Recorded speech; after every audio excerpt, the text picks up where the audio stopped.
we ready now? We ready? Okay. Okay, I'd just like to introduce General Secretary of Wales TUC, Shavana Taj. Croeso pawb, welcome everyone. It's amazing and brilliant to see so many people here today as we make it very clear that we will not tolerate any form of racism or discrimination. We will not curl up or look the other way when people are being attacked for who they are and where they come from. Wales must and always will be a nation of sanctuary for anyone who needs to be here, whether you live here and you work here, whether you choose to come here. Wales is always going to open its arm and welcome every single one of you.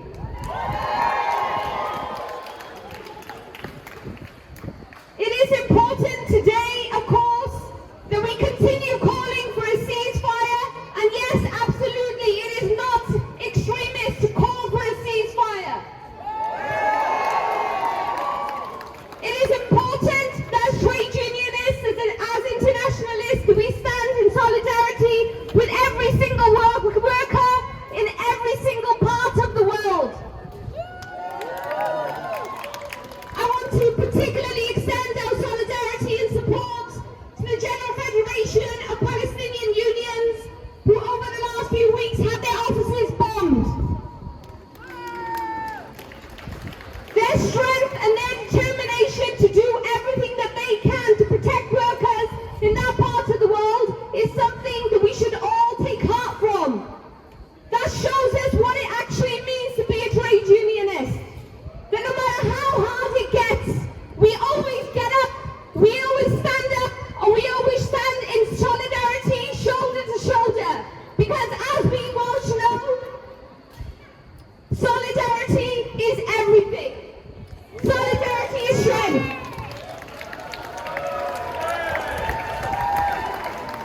And as for those Tories, I don't actually give a hoot how many mosques or other places of worship Rishi Sunak visits and tells us that he's going to throw some money into security, because all of a sudden that's his response to the rise of Islamophobia and anti-Semitism.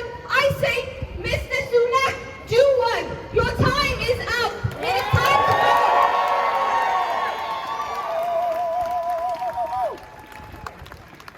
Well, there is Mr. Hester, who thinks it perfectly okay to say in a meeting that Diana, that she should be shot. That it's okay to attack black and brown politicians, leaders, community activists who are simply doing one thing, and that is standing for peace, solidarity, and freedom. We tell these people, you are the ones who are not welcome here, not us. We are the many, they are the few. We are the many, they are the few. We are the many, they are the few. We are the many, they are the few. We are the many. They are the few. We are the many. They are the few. So while I stand here, it would also be wrong if I don't actually mention what happened yesterday. Wales has now elected its first black First Minister, the first leader in Europe. There will be a lot said about the individual, but the one thing that I do know is that as trade unionists, no matter who is leading Wales, we will always fight to protect workers' rights. We will always fight for better protections. We want a new deal for working people that actually delivers. That means that when we say that we have become anti-racist, that we want to become anti-racist, that it actually means something, that we see improvements in our public services, that we get rid of any kind of otherness of individuals. That is the kind of country that I want to live in. That is the country that I am proud to be a part of. So I will always fight alongside other people like myself who want that, who want justice, who want peace, no matter who they are, no matter where they come from.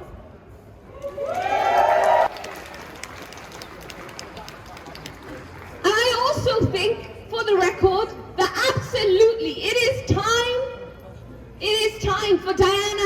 whip to be restored. I, for one, like many, stand in full solidarity with Diane Abbott.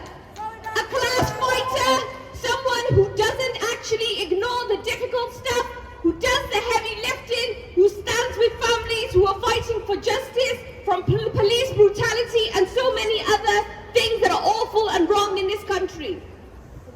So without further ado, I'm going to now move to our speakers. Our first speaker today was supposed to be Mick Whelan, the ASLEF General Secretary. For reasons he's not able to be here today with us.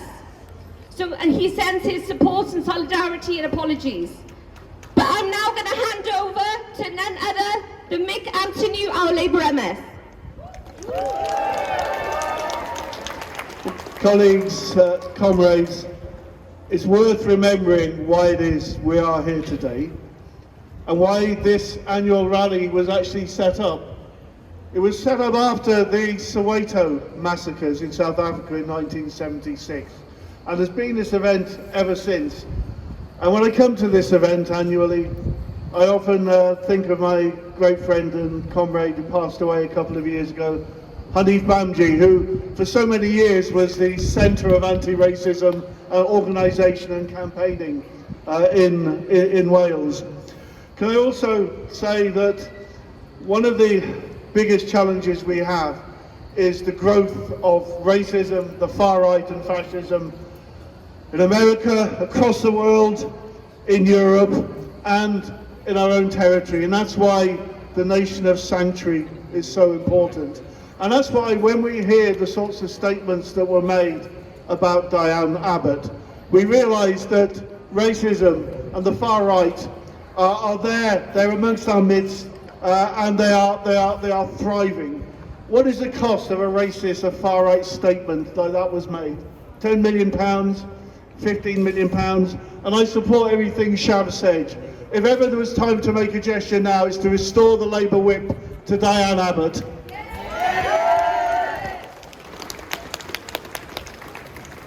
We have a target within the Welsh Government, and that is to eliminate racism in Wales by 2030. I don't think you ever totally eliminate racism. What you're doing is always challenging and fighting against those who want to pick on minorities, who want to actually discriminate against people. But the nation of sanctuary is something that is fundamentally important to Wales and the ethos that we actually have within Wales. And I'll say one other thing, as we look to how we reform Welsh law in the future, and how we look to incorporate some of the conventions on human rights into Welsh law, let's just say one thing about international law at the moment. As people know, I'm Ukrainian, I have family in Ukraine. I see what is happening in Syria, I see what is happening in Yemen, and I see what is happening in Gaza as well. International law applies to everyone, or it applies to nobody. And we have to have complete equality. Equality for Gaza, which is why I welcome the work, and I welcome the statements that have been made to support the work of the International Criminal Court on its investigation in whatever part of the world that takes place. Diolch yn fawr. Thank you, Mick. Next up, I'd like to invite Nimi Trivedi, one of our main organisers today for Stand Up to Racism. What has been said already in terms of why are we assembling here at the Senedd with the backing from the Wales TUC, because it is, as been said already, the Welsh Government has an anti-racist strategy that they've been trying to implement for a long time now, and we welcome that and we want them to continue doing that. And on that point, we do thank Mark Drakeford, the outgoing First Minister, and welcome Vaughan Gething, the first black First Minister for Wales, and we will be holding him to account as well when it comes to our fight against racism. In 2019, Suella Braverman in a speech said that she was in a fight against cultural Marxism. She was criticised by many for advancing this anti-Semitic conspiracy theory. She went on to become a Foreign Secretary. This year, the former leader of the Conservatives, Liz Truss, spoke at an event, a far-right event, organised by Steve Bannon, a promoter of anti-Semitic conspiracy theories, and Viktor Orban, an icon of the far-right across the globe, champions far-right vision of white Christian Europe threatened by Muslim invaders and Jewish financiers, and he was invited by Boris Johnson to come to Britain. And why I'm saying this is obviously, we are seeing the rise of anti-Semitism, but we are even seeing the most horrendous rise of Islamophobia. And we have to be clear when we speak about anti-Semitism that it comes right from the top, that it comes from this government, as does Islamophobia. We are facing a situation where Rishi Sunak and the rest of them are ramping up Islamophobia, are trying to curtail our right to protest, are trying to call people extremists, whereas it is them who are behaving in that way. And we have to stand with our Muslim brothers and sisters every time we protest with them. Because every time they ramp up Islamophobia, it means that on the ground, people are attacked. Our Muslim sisters wearing the hijab, having that ripped off and so on. So we call them out today as well, and we need to stand together against the rise of Islamophobia. Every form of racism is used to divide and rule, as we know, and it's the rich and it's the bosses and it's the government, the Tory government, who are trying to use that to distract attention away from their austerity and trying to divide us and trying to blame us. So they continue to push their strategy about small boats, about the Rwanda policy and so on. And every time they do that, they are giving the oxygen to the far right. I just want to finish by saying, don't ever fall for the lie that refugees are a problem. We have to say loud and clear that refugees are welcome here. Say it loud, say it clear. Refugees are welcome here. Say it loud, say it clear. Refugees are welcome here. Say it loud, say it clear. Refugees are welcome here. So yeah, refugees are welcome in Classley and elsewhere. And we have to make sure that, the blame isn't on them when it's lack of resources. As I said, the blame lies with the Tory government and years of cuts and so on. And lastly, to remember that, yeah, we are a nation of sanctuary, and we want to be clear about that. Thank you very much. Thank you, Nimi. Next, I'd like to invite Uzo Wobi from RCC. No justice, no peace. No justice, no justice. I'm here to stand in solidarity with brothers and sisters from all around Wales, black, white, Asian, Eastern European, Gypsy Roma travelers, to say no to the racist injustice that we are experiencing in this land. I stand as a mother of 2 black children that have faced racism even though they've been born here. The question is constantly, are you good enough to be Welsh? And yes, they are. We stand with all of you who suffer. We stand with every child in schools in Wales that are constantly told to go back to the jungle from which they come. We say no justice, no peace, and no racism amongst the police service. We call for racial justice. We call for racial justice. I speak out as a black woman who in support and solidarity of Diane Abbott, a woman who started serving this nation from 1983. 82, she became a member of parliament, the first female member of parliament, and the horrific injustice of racism for her to be called an individual who has power and authority to call for her to be shot because she is black, and to blacklist all women, black women in Wales. We say no justice, no peace. No justice, no peace. No justice, no peace. And I just want to speak and call for a ceasefire. I call for a ceasefire in the Middle East. We say no more death to babies and children. We call for an end to violence of all sorts against humanity. We speak out for the racist policies that Rishi Sunak continues to implement in this nation. He talks about uniting, not dividing, but then he wraps up hatred on racial grounds by talking about the small boat. I say today, we say as Wales, that Matt Drakeford, our former minister, said, end racism by 2030. We demand that from east to west, from north to south. We come elected to say end racism in our generation. Thank you. Thank you, Lisa.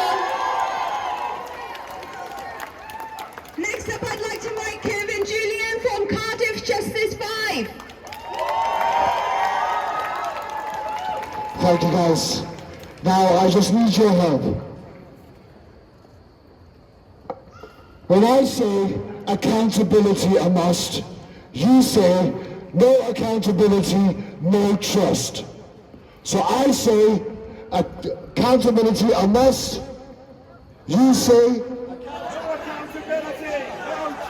I say accountability a must. I've got a short message that I need to read from John Acton, who was one of the victims of Justice for Cardiff 5.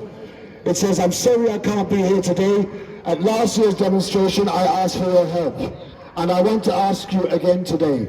It's 35 years since racist South Wales police phoned me and the 4 others for Lynette White's murder.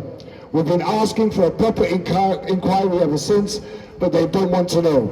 We need your help to make sure they can't ignore us any longer. We want accountability, we want justice. So I say accountability a must. No accountability, no trust. Now, in 1988, a young white woman was murdered in this community, no more than 300 yards from where we stand. They were looking for one white man for 10 months. After 10 months, they went down the road to another area, which is the same area, where another 300 yards away from where we stand, and arrested over 3,000, around 3,000 black men whose DNA is now on their computer database. After 10 months, 11 years later, the real victim was found.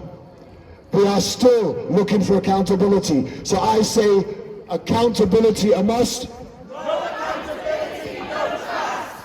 I wonder what 3,000 people look like when you look around this crowd here today.